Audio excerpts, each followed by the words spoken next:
గారు కొనసాగించారు. మీరు కక్ష గట్టి ప్రతిపక్ష హోదా తీసినా, మీరు మైకు ఇచ్చినా ఇవ్వకపోయినా, మీరు ఇచ్చిన కొద్ది సమయంలో కూడా వారు ప్రతిపక్ష నాయకుడిగా మీకు ఎన్నో రకాలుగా సూచనలు ఇచ్చే ప్రయత్నం చేసిండ్రు.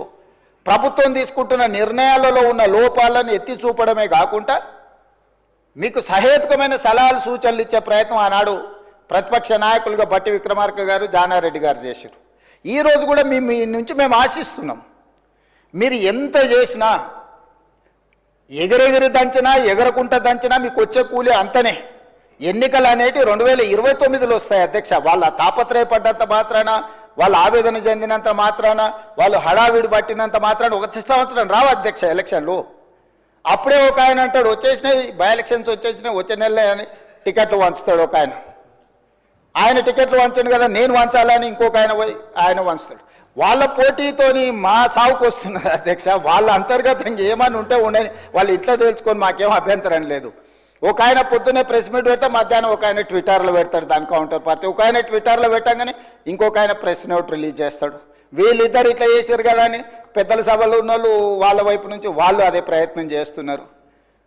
వాళ్ళ పోటీ రాష్ట్ర ప్రభుత్వానికి తలకాయ నొప్పిగా మారిపోయింది అధ్యక్ష ఈరోజు. అందుకే నేను ఒకటే విజ్ఞప్తి చేస్తున్నా అధ్యక్ష, ఎన్నికలు మహేశ్వర్ రెడ్డి గారి పార్టీ జమిలీ ఎన్నికలు అంటారు, అవన్నీ కలిపి తీసుకొస్తామంటారు. ఇవన్నీ ఓవేళ అంతా కలిసి వస్తే 2028లో రావాల్సిన ఎలక్షన్లు అవి 2029కి పోయేటట్టున్నాయి అధ్యక్ష. సో ఉన్న అసెంబ్లీ కూడా ఇంకో 6 నెలలు ఎక్స్ట్రాగా ఉండే పరిస్థితులు జాతీయ స్థాయిలో మనకు కనిపిస్తున్నాయి అధ్యక్ష. సో ఈ 4 ఏళ్ళు మనము రాష్ట్రాన్ని మంచిగా అభివృద్ధి చేసుకుందాము. మీరు నా దగ్గరకు వచ్చిన వాళ్ళలో అప్పుడప్పుడు టీవీలలో పేపర్లలో ఎవరు వచ్చి కలిసినా కూడా ఇటు అటు అని, నేను ఎవరికైనా నేను సభానాయకుడిగా ముఖ్యమంత్రిగా ప్రతి ఎమ్మెల్యేకి నేను అందుబాటులో ఉంటా.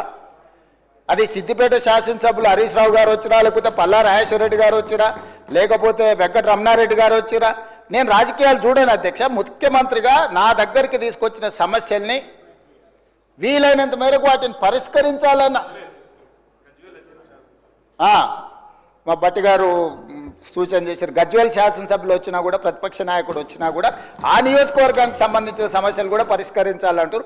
శాసనసభ నియోజకవర్గాలకు ప్రాతినిధ్యం వహించే ఎమ్మెల్యేలను నేను ఖచ్చితంగా ప్రజలు ఎన్నుకున్న ప్రతినిధులుగా వాళ్ళని గౌరవించే బాధ్యత నాది అధ్యక్ష. Just they can come as walking, just ఇట్లా నడుచుకుంటూ వచ్చి ముఖ్యమంత్రికి ఏదైనా రిప్రజెంటేషన్ ఇవ్వచ్చు.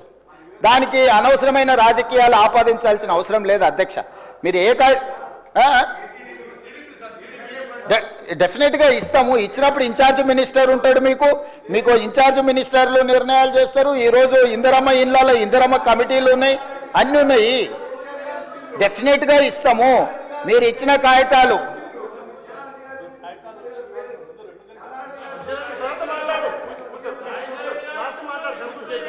నిన్నగాక మొన్న పద్మారావు గారు వచ్చిండ్రు, సికింద్రాబాద్ శాసనసభ్యులు.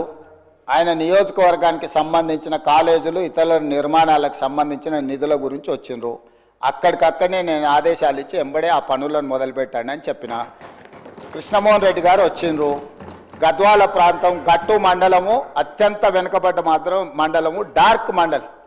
గద్వాల ఏరియాల one of the backward area.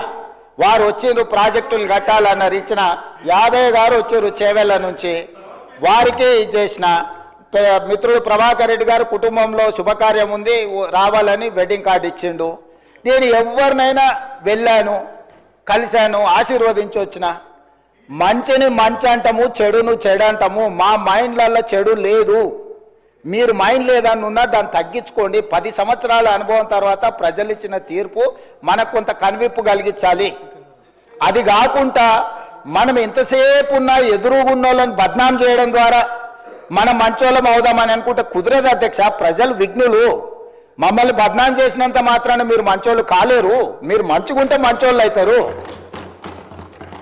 మా మీద బురద చల్లి మాకంటే వాళ్ళ దగ్గర ఎక్కువ బురదుంది చూడండి అని, మీ మీద ఉన్న బురద కంటే మా మీద ఎక్కువ చల్దామని, లేకపోతే మా డిప్యూటీ సీఎం గారినో ఇంకొకరినో బద్నాం చేయడం ద్వారా మీరు మంచోళ్ళు అవుదామని మీరు ముసుగు దొరుకుని మీరు ప్రవర్తించడం వల్ల మీకు ఏమీ ప్రయోజనం ఉండదు. అందుకే ఈరోజు రాష్ట్ర ప్రభుత్వం రాకేష్ రెడ్డి లేనట్టున్నాడు. ఆయన young India integrated residential school గురించి నాకు ఇవ్వాలి, నేను ప్రతిపక్ష ఎమ్మెల్యేను కదా అంటే 100% ఇస్తా అని చెప్పిన, పెట్టినం లిస్టులో నాకు తెలిసి. సో అధ్యక్ష, మేము వివక్ష చూపించము,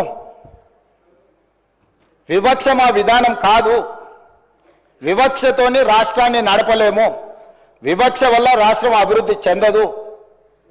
వీలైనంత మేరకు రాష్ట్ర అభివృద్ధి కోసం అందరి సహకారం తీసుకొని ఈ ప్రభుత్వం ముందుకు వెళ్ళాలనుకుంటుంది.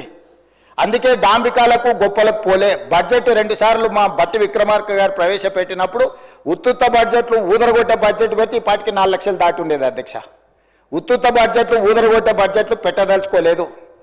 చేసేదే చెప్తాం, చెప్పిందే చేస్తామనే విధానంతో బడ్జెట్ నియంత్రించడం ద్వారా రాబోయే 2 బడ్జెట్లలో యాక్యురేట్ 100%. ఈరోజు నేను బట్టి విక్రమార్క గారి తరఫున వారు ప్రవేశపెట్టిన బడ్జెట్ నాకు అంచనా వేసిన తర్వాత నాకున్న సుదీర్ఘకాలం ప్రతిపక్షంలో పనిచేసిన అనుభవము, 15 నెలలు ముఖ్యమంత్రిగా చేసిన అనుభవంలో 95% వారు ఈరోజు ప్రవేశపెట్టిన బడ్జెట్ నిజం కాబోతుంది, minimum 95%. Whereas 2014 to 2023 go through all 10 budgets. మొదటి సంవత్సరం 40% వ్యత్యాసం ఉంది. ఏ రోజు కూడా 25% కంటే తక్కువ వ్యత్యాసం లేని బడ్జెట్ని గత ప్రభుత్వాలు పెట్టలేదు అధ్యక్ష. కాగితాలకే పరిమితమైన కేటాయింపులు, కాగితాల మీదనే కేటాయింపులతోని శాఖలు నిర్వహించాలని, వెల్ఫేర్ నిర్వహించాలని, ఇట్లా రకరకాల అబద్ధాలతోని ప్రైవేట్ కంపెనీలు బ్యాంకులలో లోన్ తెచ్చుకోవడానికి